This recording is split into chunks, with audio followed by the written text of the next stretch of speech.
જી સાહેબ, આપનું નામ, કઈ જગ્યા શું ઘટના બની? હું છું સબ fire officer Rohit ખલાસી. Udhna Udyognagar road number 3 ખાતે આગની ઘટના બની હતી.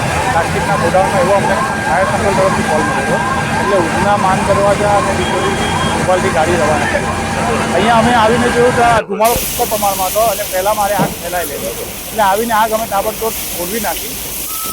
કેટલા લોકો આમાં ડાયજ્યા હતા? પાર્ટીના જણાવ્યા અનુસાર 3-4 માણસો ડાયજા છે એવું કહેવાનું છે એમનું. એટલે મેં પ્રાઇવેટ વાહનમાં પ્રાઇવેટ હોસ્પિટલમાં એમને આગ લાગવાનું કારણ આગ લાગવાનું કારણ તો હાલ જાણવા મળ્યું નથી.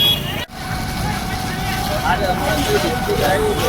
ના, અત્યારે તો કશું છે નથી એમાં. આગ પર હોલી નાખી છે અને ટોટલ કુલ ડાઉન કરી નાખી. 3 ગેસની ગાડીઓ થઈને 6 થી 7 જેવી ગાડીઓ.